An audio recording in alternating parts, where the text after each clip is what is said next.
Enfim, sexta, o debate que analisa a semana, discute o Brasil e coloca Minas no centro da conversa.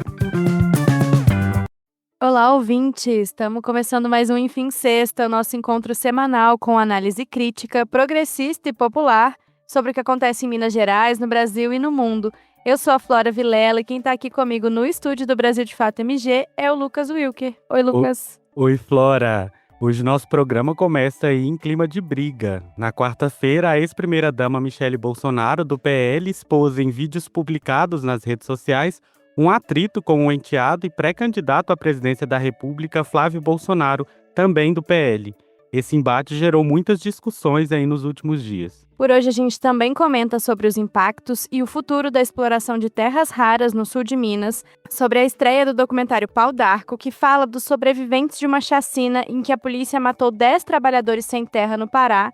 E claro, a gente também fala sobre o assunto que agora toma conta do Brasil todo, a Copa do Mundo. E para comentar tudo isso, quem compõe a nossa bancada de hoje é a vereadora de Belo Horizonte pelo PT, Luísa Dulce. Oi, Luísa. Ei, Lucas, Flora, Luiz e Daniel, todas as pessoas que nos escutam. Que bom estar aqui de volta. Não pude estar no mês passado, feliz de voltar. É isso.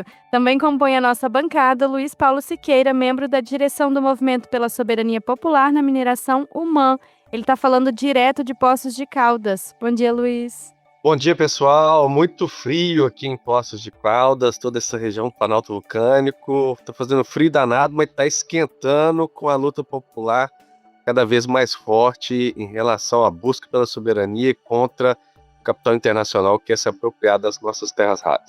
E para fechar, está também por aqui o jornalista investigativo da Repórter Brasil e colunista da Carta Capital, Daniel Camargos. Ei, Daniel. Ei, Lucas, bom dia Flora, bom dia Luiz e bom dia a todos os ouvintes. Então não sai daí que a gente volta com o papo logo depois da vinheta. Enquanto isso, vai curtindo o episódio, compartilhando com quem se interessa pelos temas que a gente vai tratar hoje e já deixa por aqui o seu comentário.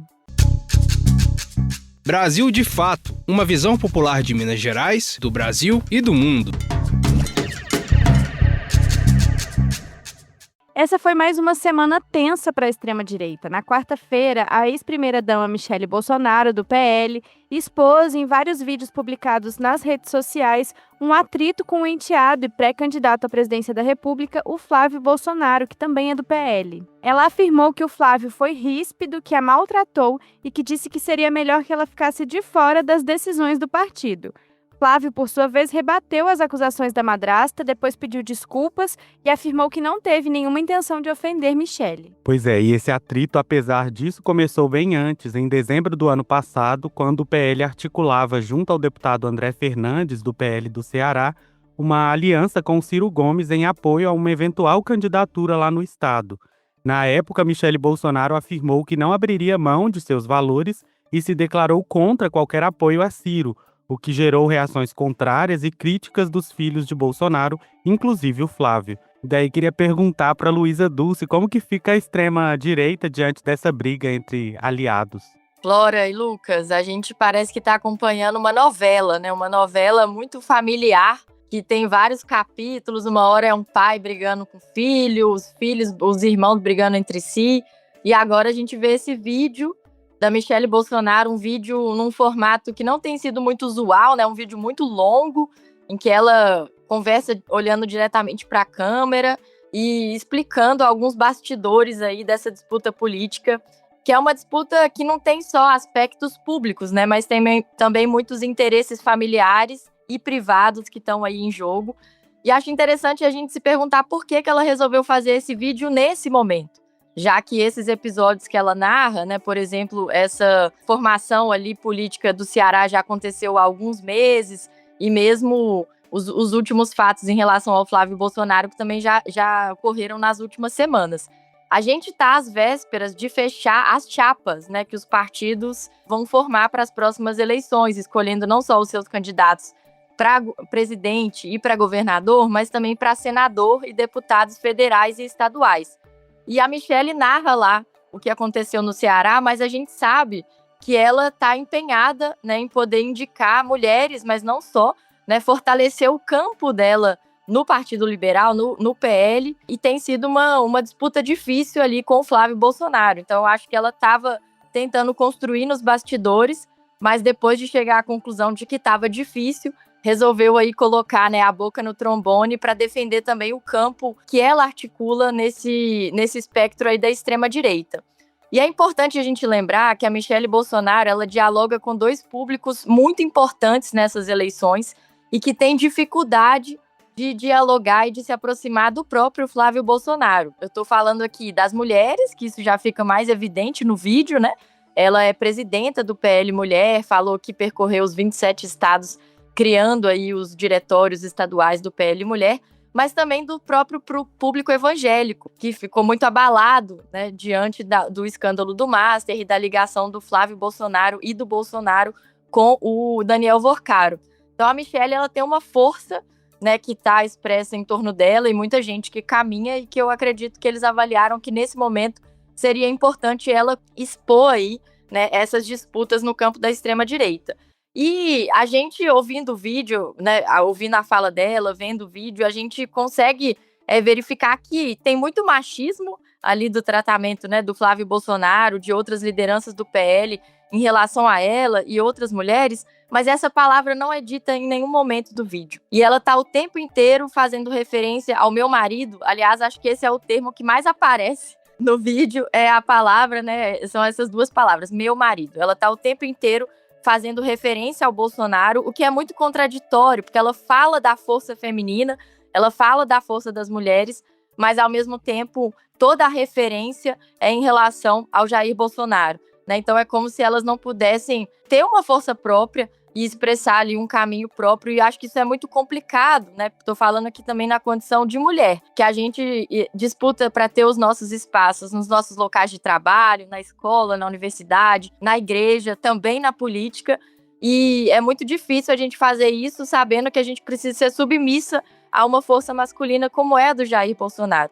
Lembrando que ele é o presidente, né, que falou das mulheres na condição de fraquejadas. Para lembrar apenas uma coisa que ele falou, né, dentre tantas de muito preconceito e diminuindo, né, a força das mulheres e o lugar das mulheres na sociedade. Então acho que esse vídeo ele é cheio de contradições. Por um lado, ela é presidenta do PL Mulher, mas sempre a referência é dos homens. Ela inclusive pede no final do vídeo apoio, né, de toda essa força feminina que ela está articulando para o Flávio Bolsonaro. A gente vê ali que temos um campo fragmentado, mas que ele segue sendo, pelo menos por enquanto, a principal candidatura, né, à presidência da República desse campo da extrema-direita. Eu acho que vamos ter cenas dos próximos capítulos, né, esse vídeo vai ter desdobramentos, os bastidores aí desse processo devem estar pegando fogo, né, nada de frio, nada de Poços de Caldas, né, Luiz? E a gente vai seguir acompanhando, mas lembrando, né, que nós não podemos colocar o nosso país, o nosso presente e o nosso futuro nas mãos de uma família, né, que tá brigando aí por coisas que a gente nem sabe o que tá por trás dessas disputas.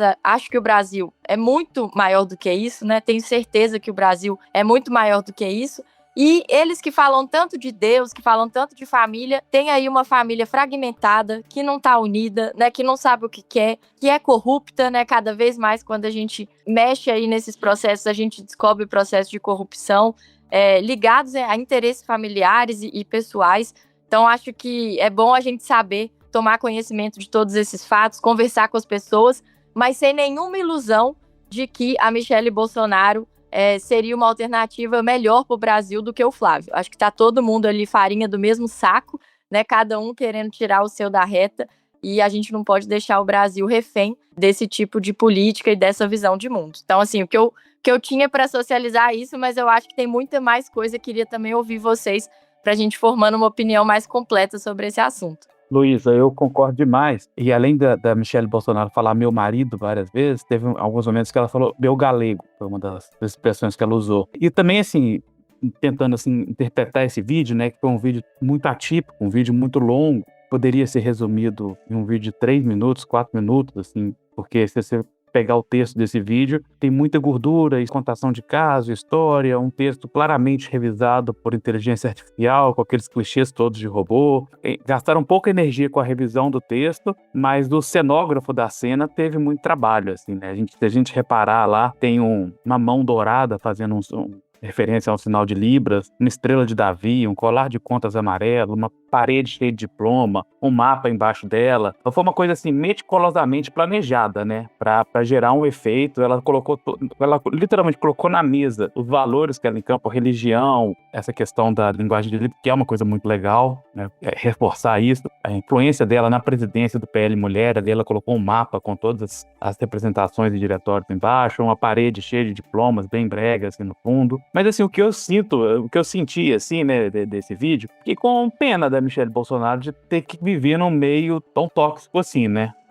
E também, assim, não uma pena pelos ideais que ela representa, mas por ela ter que vivenciar isso no dia a dia. E outra coisa que eu senti também foi que ela não engoliu até hoje ela ter sido atropelada pelo Flávio, porque tinha aquele projeto que ficou muito, muito latente do Tarcísio ser o candidato a presidente por esse grupo político e ela ser a vice dele. E parece que isso agradava muito ela. Esse projeto foi atropelado, o Tarcísio foi atropelado pelo Flávio Bolsonaro e ela junto com ele, assim, e tá sem protagonismo nenhum na campanha dele para a presidência. Então, eu acho que a se atentar a esses símbolos, assim, é legal também pra gente entender esse papel de vítima que ela tenta colocar fazendo esse vídeo, colocando esse gestual todo. É política pura, ela colocando ali todos os símbolos na mesa, ela fazendo frases de efeito, tentando não ser agressiva, mas deixando mais ou menos claro como que ela foi atacada. Isso é um jogo político, ela está se posicionando no tabuleiro político, porque ela estava ausente desde que o Bolsonaro saiu da cadeia e foi para prisão domiciliar. Ela ficou meio ausente das redes sociais, inclusive ela estava perdendo seguidores. Eu li agora cedo, ela tinha um estudo que ela estava perdendo, ela tinha perdido 50 mil seguidores nesse período. Só com esse vídeo, em poucas horas, ela recuperou 40 mil seguidores, teve mais de 30 milhões de visualizações. Então é um vídeo que ela tenta se reposicionar no quadro, tentar ganhar mais proatividade, assim, e não é de duvidar que daqui a pouco ela saia candidata ao Senado, eles se reconciliem e façam uma campanha juntos. Não vamos ser inocentes, não tô falando que você foi, mas falando pros ouvintes em geral, assim, de acreditar nesse discurso, assim, sabe? Porque, né, política pura. Acho que indo na linha, né, que Daniel Luiza coloca, Michelle faz o vídeo tentando colocar como se fosse um desabafo ali, né? Que ela tinha que colocar aquilo pra fora, que aquilo tava magoando ela, tava machucando ela, e foi quase que um desabafo espontâneo, né? Mas como Luiz e Daniel coloca, acho que é muito bem calculado todos esses passos da extrema-direita, pensando qual que vai ser o saldo político de cada movimentação que tem feito. E acho que é importante trazer um elemento de como que o Brasil cada vez mais está no centro da geopolítica internacional e como o imperialismo norte-americano tem colocado como centralidade as eleições desse ano de quem vai estar no poder no Brasil nos próximos anos. Nós estamos vendo toda uma ofensiva da direita, da extrema-direita, todos o território latino-americano e mundo afora, né? Nós tivemos esses resultados agora, tanto no Peru como na Colômbia, com representantes da direita e extrema-direita vencendo as eleições. E o Brasil hoje, ele se coloca como uma grande fronteira de avanço da extrema-direita e conservadorismo em toda a América Latina. E é um país estratégico em termos de bens naturais, e o Trump não tem escondido seus interesses de abocanhar todas as riquezas naturais que nós temos no Brasil e também nos países vizinhos da América Latina. Então acho que cada passo agora, nesse momento, como está cada vez mais declarado que o imperialismo, que o Trump está querendo intervir nas eleições brasileiras, nós precisamos olhar com muita cautela. E eu acho que essa movimentação da Michelle coloca muito esse elemento que a Luísa trouxe, né? Nós estamos vendo como é que o escândalo do Banco Master tem pegado justamente o núcleo da família Bolsonaro, e assim como o núcleo da direita, extrema-direita, ele já teve prejuízo nessas últimas pesquisas eleitorais. Inclusive, essa movimentação da Michelle pode ser até uma possibilidade para se colocar como uma candidata também à presidência da República, mas também se colocando nesse cenário como todo de que ela não tá morta no jogo, inclusive quer se colocar cada vez mais nesse tabuleiro. Então acho que não há nada espontâneo de um desabafo ali que ela queria colocar, mas é tudo calculado de como que a extrema-direita tem se reposicionado diante de todo esse estouro do escândalo do Banco Master, atingindo diretamente o núcleo da família Bolsonaro. Então temos que ficar muito atento e se preparar, porque essas eleições vão ser duras, e a gente sabe como é que a extrema-direita joga nesse jogo. Não respeitando as regras, trabalhando com fake news, tentando atentar contra o sistema democrático. Então é como é que a gente fica muito atento agora a qualquer movimentação da extrema-direita e avança também com o fortalecimento de nossas candidaturas. É É isso, gente. Acho que corroborando com esse diálogo de como foi tudo muito pensado, né? Acho que vale lembrar que o vídeo foi lançado durante o jogo do Brasil na Copa, assim. Então, que também ela queria ter um impacto, mas que ela sabia que a atenção não ia estar toda voltada para isso naquele momento. Enfim, acho que é tudo muito calculado. O tempo de. Eu vi muita gente tratando disso como um erro de interpretação. Eu acho que é muito ingênuo mesmo achar que ela lançou especificamente durante o jogo do Brasil. Enfim, com todo esse cenário, todo esse simbólico por acaso. Acho que foi tudo muito bem calculado, pensando no próprio ganho dela, mas a gente ainda tem que ver pensando no que esse campo vai ganhar a partir daqui com isso, né? E acho que também, diante disso, é muito importante tomar cuidado. Tenho visto muitas interpretações colocando a Michelle Bolsonaro como uma possível feminista dentro do campo da extrema-direita, como se ela tivesse, olha, agora ela descobriu o machismo, olha, agora ela... Enfim, é isso. Por mais que deve ser um ambiente muito tóxico mesmo para se existir, acho que é muito perigoso a gente colocar ela nesse lugar, e acho que ela justamente estava apelando a ser entendida nesse lugar, como alguém que está demonstrando ou escancarando as injustiças contra as mulheres, e assim, a última coisa que ela quer é realmente igualdade de gênero. Acho que é muito, muito atentos daqui pra frente com como isso vai se desdobrar, enfim, pra gente também não cair nesse golpe, né? Perfeito, Flora. E agora, levando a conversa um pouco mais para perto do Luiz, em Poços de Caldas, o governo federal realiza desde ontem, quinta-feira, uma comitiva com uma série de encontros para discutir os impactos e o futuro da exploração de terras raras no sul de Minas. As reuniões envolvem agentes políticos, moradores, movimentos populares e empresas interessadas na atividade. Ao mesmo tempo, países do G7 concordaram na última semana que nenhum país deve responder por mais de 60% das importações de terras raras do bloco até 2030, numa tentativa de reduzir a dependência em relação à China. A meta vale para as terras raras e ímãs permanentes, segundo o comunicado divulgado pelos líderes do grupo durante a última reunião realizada na França. Depois de 2030, o plano é reduzir ainda mais essa dependência, com o objetivo de limitar a exposição a 50%. E aí, diante disso, Luiz, você está aí em Poços de Caldas acompanhando uma comitiva interministerial. Conta pra gente qual que é a sua avaliação sobre o encontro e também sobre essas últimas decisões do G7. Gente, aqui em Poços de Caldas está fazendo um frio danado, mas essas movimentações têm esquentado a luta popular aqui em defesa do território e contra toda essa ofensiva dessas mineradoras de terras raras aqui na região do Planalto Vulcânico de Poços de Caldas, que envolve não só o município de Poços de Caldas, mas também Caldas, Andradas, Águas da Prata, Ibitiúra e outros municípios aqui na redondeza. Acho importante, Flora, essa movimentação explícita que foi feita pelo G7, né, e pelos países que compõem esse grupo, de tentar limitar a importação de terras raras, especialmente da China. É importante a gente analisar esse cenário dos elementos de terras raras, né? Nós estamos falando de uma série de minerais que são utilizados para diversas finalidades, seja para tecnologia, para uso para transição energética, mas principalmente para a indústria bélica, para a indústria da arma. Nós estamos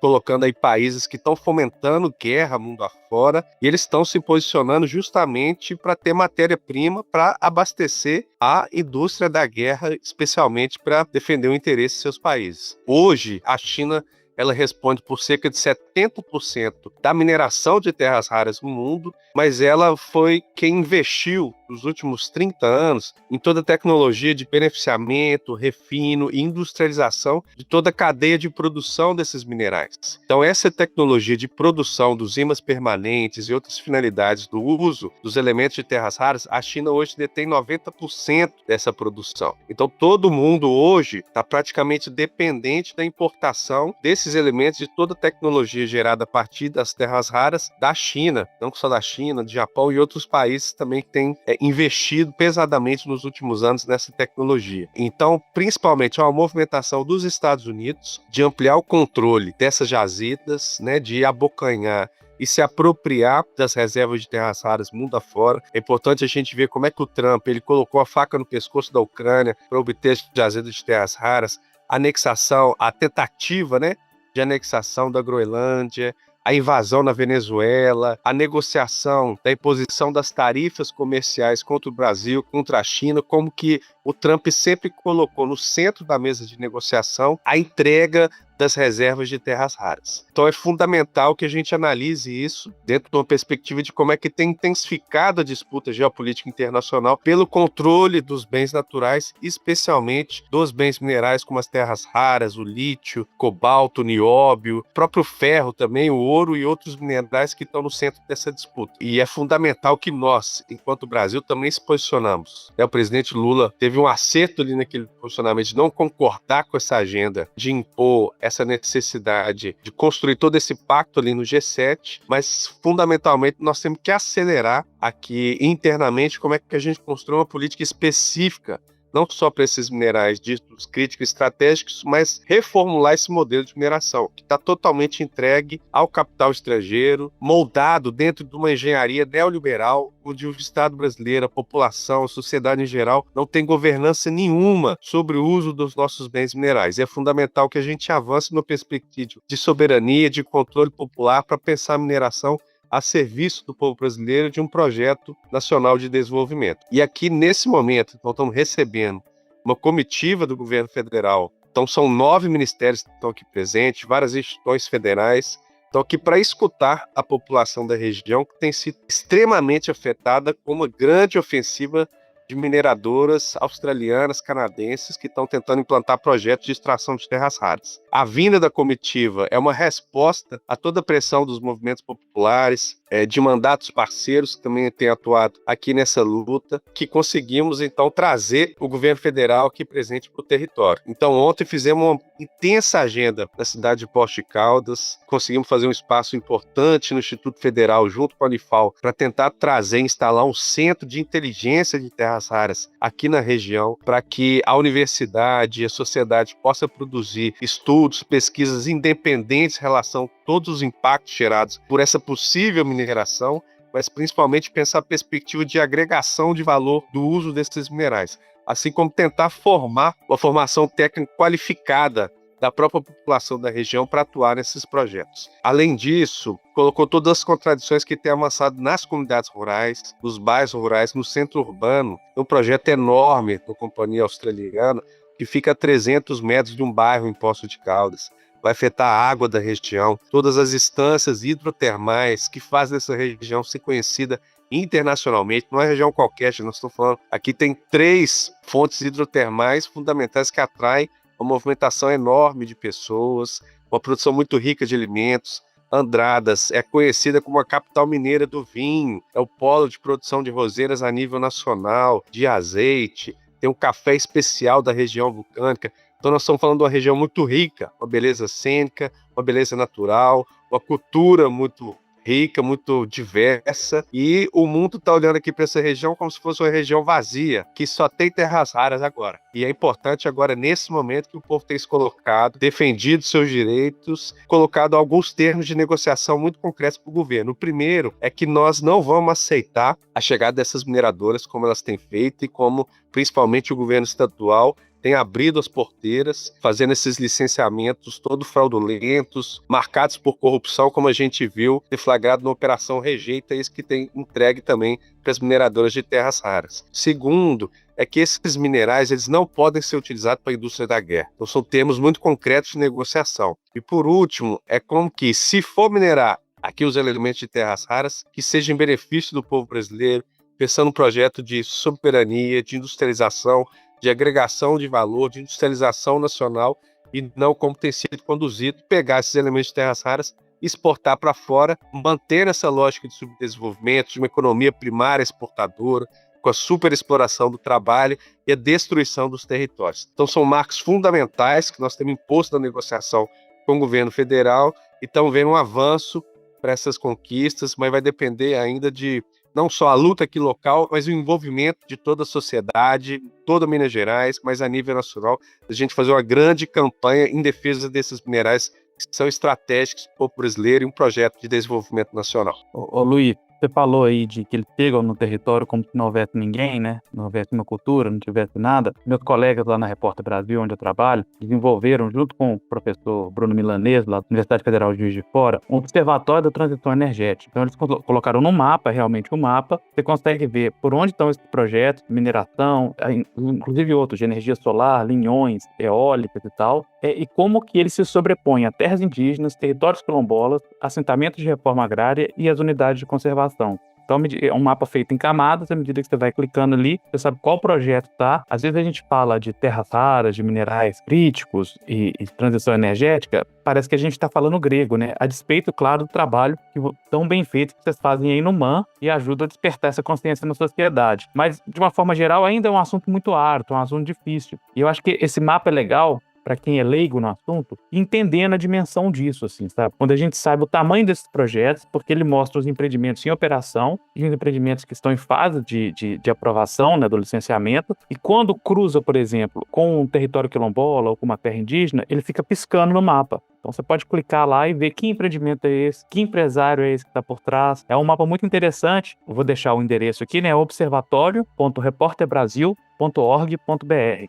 Acho que é uma ferramenta muito legal, a gente lançou tem pouco tempo e que ajuda desde pesquisadores e tudo mais, jornalistas, mas principalmente o público geral a entender o tamanho disso, não só no sul de Minas, que você está aí, mas no Brasil inteiro, né? Passando pelo norte, nordeste, principalmente. Ô Luiz, eu quero te agradecer por compartilhar essas informações todas aí com a gente, da gente saber dessa comitiva interministerial aí do governo federal.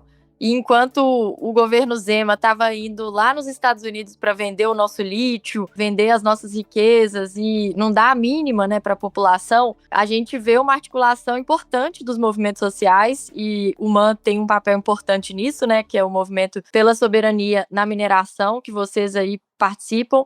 É muito importante para a gente, né, que é de Minas Gerais, saber que tem essa articulação de movimentos, de universidades, de lideranças locais, de mandatos parlamentares comprometidos com a nossa soberania e com o desenvolvimento do nosso Estado nessa perspectiva da distribuição de renda e de oportunidades. Então, de fato, eu sabia, né, dessa iniciativa, mas você pôde dar mais informações. Acho que isso dá para a gente uma confiança muito grande de que tem articulação, que a gente vai lutar por esse território, né, e pelas oportunidades aí que já existem, como você falou, tem muita coisa sendo gerada ali, a gente precisa preservar o que é nosso e fazer as escolhas, né? Se a gente quer minerar, de que forma isso precisa ser feito. Que bom que o governo do presidente Lula está aqui para poder fazer essa escuta qualificada. Isso é muito importante da gente compartilhar. Tenho certeza que muita gente que está ouvindo aqui tem parentes aí na região do sul de Minas, conhece a região, mas é uma informação importante para o Brasil todo. Então, parabenizar por essa luta que gerou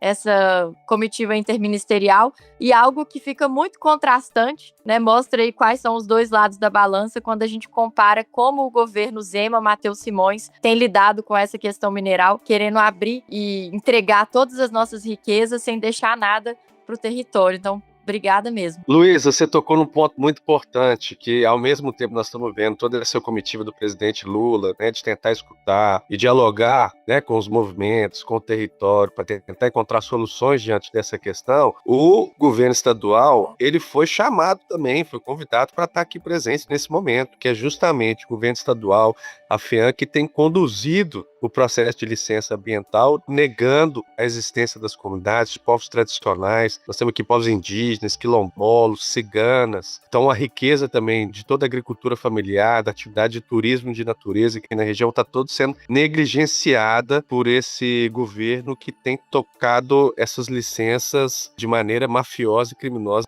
como a Polícia Federal encontrou na Operação Rejeito. E aí negando vários elementos daqui, o impacto na água, mas principalmente o risco radiológico também, né? Nós estamos falando aqui da região do Planalto Vulcânico, que tem uma mina desativada de urânio, uma presença natural muito alta de urânio, de tório e outros metais pesados, que essa mineração vai expor ainda mais esses minerais radioativos, além de todo o processo de beneficiamento que envolve lixiviação química, que vai concentrar ainda mais esses elementos químicos, trazendo enormes danos e riscos a toda a população aqui do Planalto Vulcânico, mas de todo o Brasil. Então, mais uma vez, o Zema se colocando a serviço das mineradoras. Matheus Simões também, inclusive, ele esteve aqui recentemente, sabe o que ele prometeu? Ele prometeu isentar o ICMS de uma das mineradoras australianas para que constrói um trecho de estrada aqui ligando Andradas e Caldas. Ou seja, essas mineradoras que nem vão pagar ICMS por causa da lei Candir, que só quer explorar as terras raras e exportar para fora sem nenhum tipo de beneficiamento, o Zema ainda quer impor, assim como o Matheus Simões, mais isenções fiscais para essas empresas para que elas atuem no relatório. Então é um escândalo, assim como a gente viu agora na exposição das empresas beneficiadas das isenções e benefícios fiscais pelo governo estadual, em que a empresa do Zema estava beneficiada de mais de 2 milhões. É sim essa conduta, essa política de Matheus Simões e Zema de isentar, de abrir todo o Estado para as empresas, para o capital estrangeiro e prejudicando e precarizando todo o serviço público ao povo mineiro. Então é fundamental que também em outubro a gente dê uma resposta para superar essa página tão difícil que nós temos enfrentado em Minas Gerais. É isso, Luiz. E aí, para o nosso ouvinte que quiser se aprofundar, essa semana o Brasil de Fato também lançou uma matéria no nosso site falando sobre esses impactos, principalmente pensando na condição da água na região, que é uma região conhecida desde o século XVIII pela abundância de água e pelas águas medicinais que estão aí presentes em Poços de Caldas, né? Então, para o nosso ouvinte que quiser se aprofundar no tema, entender melhor essa questão do risco radiológico, do risco para a água, para a população do município, é só procurar lá no site do Brasil de Fato MG. Acredito que a matéria se chama Terras Raras, Impacto na Água. Saiu recentemente. Bom, então espera um momentinho que a gente já volta para continuar o nosso Enfim Sexta. Brasil de Fato, uma visão popular de Minas Gerais, do Brasil e do mundo. Gente, estreou nessa quinta-feira na Netflix o documentário Pau d'Arco, da Repórter Brasil, dirigido pela Ana Aranha. O filme acompanha os sobreviventes da chacina em que a polícia matou 10 trabalhadores sem terra no Pará. E aí, diante disso, Daniel Camargos, como jornalista da Repórter Brasil, queria que você trouxesse pra gente o que você pode contar sobre o filme e que importância ele tem atualmente. Vou tentar contar sem dar spoiler para quem não assistiu ainda. Primeiro, assim, assistam. Assistam, não tô defendendo minha causa própria ou o lugar que eu trabalho, até porque eu não participei da produção do filme, é um documentário da Ana Aranha, mas é um dos filmes mais densos e profundos, assim, que já foi feito sobre reforma agrária e principalmente um massacre que ocorreu no campo. Foi o massacre de Pau d'Arco em 2017, na área rural da cidade de Pau d'Arco, no sul do Pará, onde 10 trabalhadores rurais sem terra foram assassinados por policiais militares e policiais civis. Ao que tudo indica e mostram as perícias e tudo mais, eles não reagiram e foram executados com vários tiros de forma covarde. Esses policiais continuam à solta, andando pelas ruas de Pau d'Arco, encontrando sobreviventes com a arma na cintura, não foram julgados, não foram muito menos condenados, mas o filme traz outra dimensão, assim, e eu acho que essa que é a grandeza dele. Ele acompanha a história de um sobrevivente e acompanha a história do advogado, dos familiares, né, dos que foram executados naquele dia. E a Repórter Brasil estava lá no dia do massacre, né? Então são imagens muito fortes dos corpos chegando no IML. É um filme forte, é um filme pesado, é um filme sobre essa violência bruta do campo brasileiro. E a diretora Ana Aranha acompanhou de 2017 até o lançamento do filme no ano passado, tudo que aconteceu. Todos os desdobramentos, investigações, as famílias se reerguendo, plantando, voltando para a terra. Tem uma notícia muito boa no final, que já é pública, eu posso contar, é que o governo destinou aquela terra para a reforma agrária e hoje é a terra das famílias que tiveram as vítimas assassinadas lá. É um filme que mostra profundamente esse palco de massacres que é o campo brasileiro, né? A gente não precisa ir tão longe para o sul do Pará. Aqui em Minas mesmo, um assunto que o Brasil de Fato acompanha tão bem, né? Vai fazer 12 anos do massacre de Felisburgo, que resultou na morte de 5 trabalhadores rurais sem terra. Recentemente, agora no final de abril, em abril, eu tive de novo lá no Pará, ali no sul-sudeste do Pará, para fazer reportagens, vídeos também sobre os 30 anos do massacre de Eldorado dos Carajás, né, quando 19 trabalhadores rurais foram assassinados também pela polícia militar, foram cercados e assassinados de modo covarde. Nenhum policial foi baleado, nenhum policial ficou ferido e 19 trabalhadores morreram, né? Estive lá, conversei com um dos sobreviventes que não tem um olho, né? Ele perdeu um olho com a bala, nunca mais conseguiu trabalhar, está abandonado inclusive pelo Estado brasileiro. A terra que ele tinha, que ele conquistou pela reforma agrária, ele não conseguiu trabalhar ela porque ele tem um ferimento no olho e não conseguia ficar no sol e tudo mais. A gente entrevista ele, o Zé Carlos, conta essa história, depois da reportagem teve uma mobilização para ajudá-lo, até mesmo o governo tentar voltar com o processo de indenização para ele. Enfim, esse processo de luta pela terra é muito sangrento no Brasil, né? A gente está falando dessa disputa do subsolo, das terras raras, mas a disputa do solo mesmo, principalmente na Amazônia brasileira, é muito sangrenta, assim. E esse documentário está disponível no Netflix, né? Ele já estava rodando há um ano aí, com festivais, debates, mesmo na COP30 ele foi apresentado acho que umas 8 ou 9 vezes. É um documentário que tem provocado muito impacto e que ele tem um objetivo. Mais do que fazer cinema, ele tem um objetivo de justiça por pau d'arco.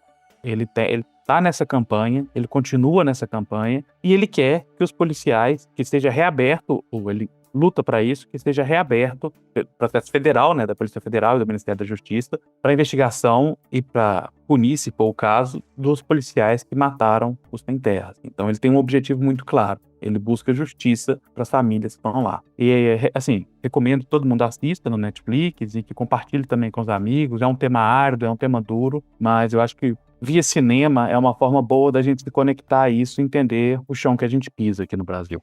Perfeito.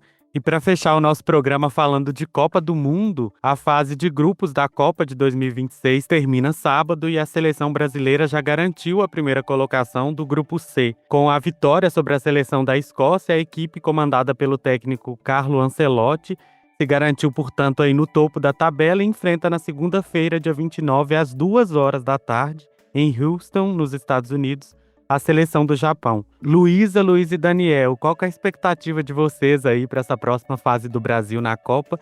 E como que ficam os ânimos também, né? Já que o jogo será realizado numa segunda-feira à tarde.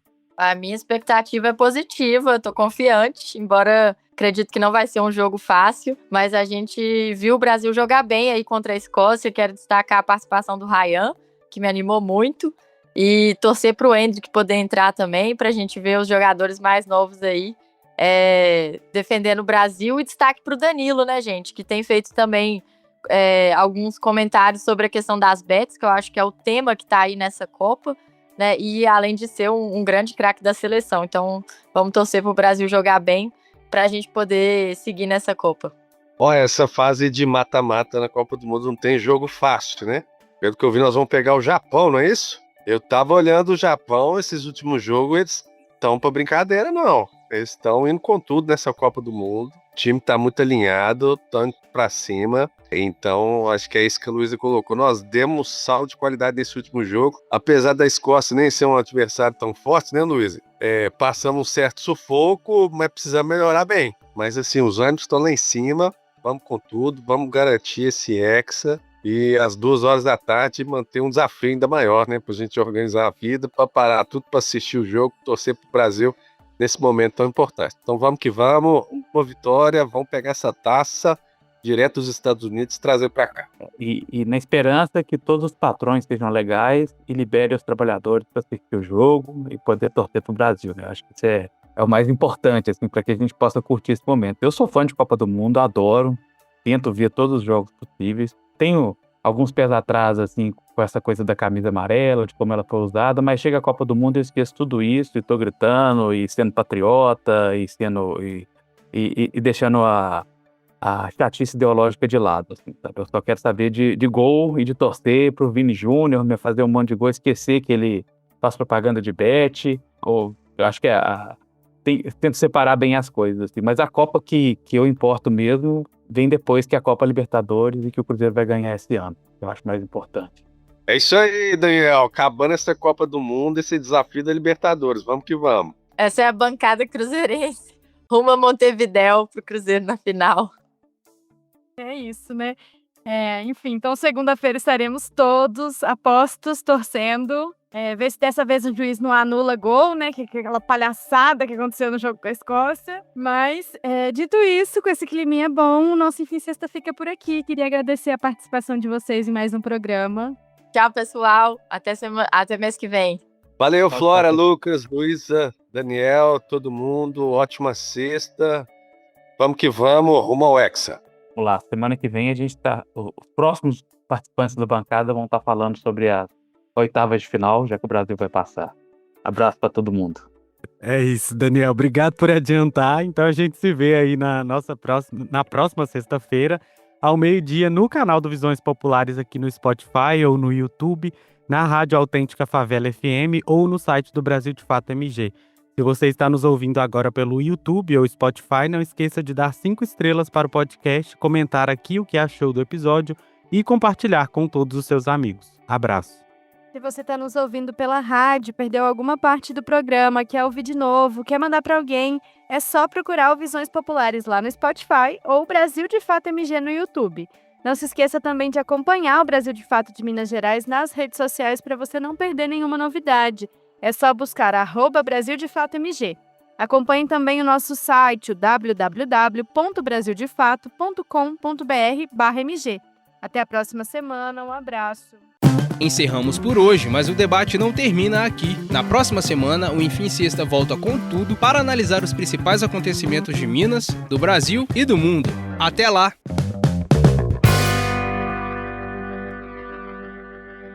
Este episódio do Enfim Sexta teve a apresentação de Flora Vilela e Lucas Wilker. A produção e o roteiro e a edição de áudio ficam por conta de Flora Vilela, com divulgação de Lucileia Miranda.